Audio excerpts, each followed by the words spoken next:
Shi Ming won the Road to UFC strawweight finals and earned a UFC contract and did it in highlight reel fashion. That, in addition to her unique story of being a doctor and a fighter, gained her more attention. Her parents actually had no idea she was even doing MMA. But after her big win, of course, word got to them and they watched her fight together. They were surprised and delighted at her big victory, but quite shocked at how badly her opponent ended up being KO'd as she had to be taken to the hospital in a stretcher. Shi Ming, in just one fight, has become a fan favorite. Her unique story, in addition to her contrasting personality of being a humble, adorable individual outside of the cage and a ruthless killer inside of the cage, has won over many fight fans.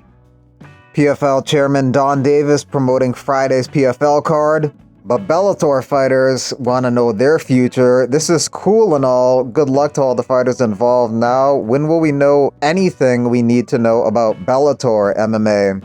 Wouldn't be surprised if more legal action is taken against Bellator besides Gegard Mousasi's civil case that he filed against them.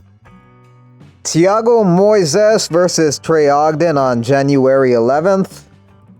Michael Chandler saying you hit Charles Oliveira on the ear, not taking accountability for a bunch of dirty shots to the back of the head. Makhachev's manager says they haven't received or signed any contracts to fight at UFC 311, but they are preparing for that date, January 18th, against Arman Tsarukyan. Sean Strickland getting stem cells for his knee in Colombia. Yeah, no problem, yeah. Oh, never mind. That would be, it would pass the scar. Oh, fuck. Sorry. Oh man, that one stung a little bit. That's it. Someone asked, does this count as PEDs? Strickland says, nope. The guys show me the list of guys who come here. It's half the UFC roster. Probably this facility, the Bio Accelerator Clinic, a place that Cejudo and Sterling have visited in the past. I hope Paul Hughes will not try bringing McGregor with him to Dubai for his fight with Usman Nurmagomedov on January 25th. It will not be a good look for him, and probably both him and his whole team will be deported, which is ironic coming from Ali because the US government tried deporting him years ago. But it could be a chaotic scene if McGregor corners Hughes and Khabib corners Usman. Rampage Jackson says this is the reason why Jake Paul has never called him out.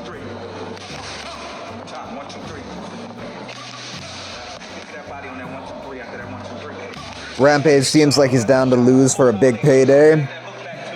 And he might get one. He's a former UFC fighter. He's 46. And he's not a boxer. So that is the target market of Jake Paul. Isles Johns versus Felipe Lima on December 14th. Good fight. Johns has been finding his stride. Felipe Lima has won 13 in a row and won his UFC debut against Muhammad Naimov via rear naked choke. The Brazilian trains out of Stockholm, Sweden. Hyder Emil taking on William Gomi next. I'm back March 1st in an explosive matchup, bringing that Bay Area Hurricane to Vegas for my showdown with William Gomi. Tune in to ESPN Plus and put some money on your guy. For the PFL show on Friday, Jesus Pinedo missed weight by 6 pounds, so he's replaced by Gabriel Braga, who now takes on Jeremy Kennedy. Brendan Loughnane takes on Timur Hizriev on that card. Loughnane says his resting heart rate is 29 beats per minute. Just to put into context my resting heart rate, what is the world record for the lowest resting heart rate? Martin Brady holds the record for the slowest heart rate with a certified rate over a minute duration of 27 beats per minute. During his career, professional cyclist Miguel Indurain had a resting heart rate of 28 beats per minute. I usually hover around the 30 to 35 beats per minute. Extra work was put in this year, and the numbers are a testament to that. A beat or two away from the world record. I worked my ass off for this. The engine is ready. He's a slight underdog in that fight against Hizriev. Doo Ho Choi arrives in Vegas and completes his first training session at the UFC Performance Institute for his fight next weekend against Nate Landwehr, a front runner for Fight of the Night that night. ESPN Brazil on the left started doing the exact same segment as the reporter on the right, Alex Bahunin. They even named it the same thing, humanizing athletes, and used the exact same 15 questions that he asks.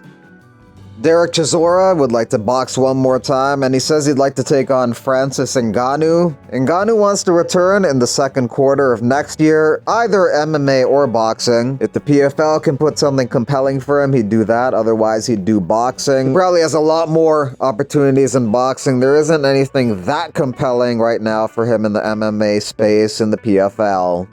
Vanessa Demopoulos says she was a stripper for 13 years, but retired thanks to the UFC, manager Jason House, and UFC matchmaker Mick Maynard for taking a chance on me. Do I fight for the money? That question's crazy to me. When I was an exotic entertainer, I made so much money, and I got paid nothing as a fighter, as an athlete, for all those years, right? I came out of pocket to fight, and then now being a UFC fighter, I'm grateful. I'm so grateful for the money that we make, but I'm fucking smart. Like, I could make money doing so many other things in my life. I just really genuinely love fighting. That shit's in my heart. So no, I don't fight for the money. Do I speak Greek? Tamilati linikamu ligayki. Ala takatalaveno ola. Και όταν εγώ μιλάω, ξέρεις ότι εγώ δεν είμαι μέσα στην Ελλάδα όλη την ώρα. Να σου πω, συγγνώμη που δεν τα μιλάω την ελληνικά μου όλη την ώρα, γιατί εγώ θέλω να τα μιλάω πιο ωραία. Αλλά είναι τι είναι. Georgia City, Georgia town, and what we turn it in a cowboy town. Oh, what a look you know. Georgia City, Georgia town, and what we turn it in a dead man town. Them think they reach the ultimate, yo, but them not reach nowhere yet. Why? Hey, my name's B-Rat. I got 0 years of boxing experience, and here's what I have to offer.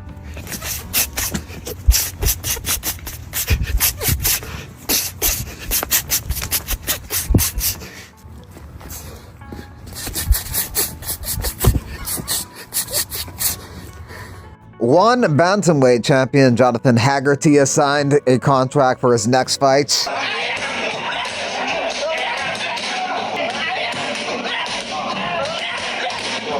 Former UFC fighter Fabio Cherant got KO'd in dirty boxing by Rob Perez. Perez is now 1-0 as a dirty boxer, 2-2 as a pro boxer, 1-1 in power slap, and 1-0 in bare knuckle.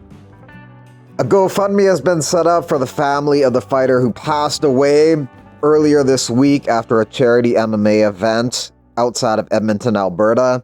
He had 2 sons, aged 12 and 3, and a wife who is expecting a 3rd child. Also in Edmonton, Alberta, in 2017, former UFC fighter Tim Hague passed away a couple days after a boxing bout. That caused a combat sports ban in the city for 1 year.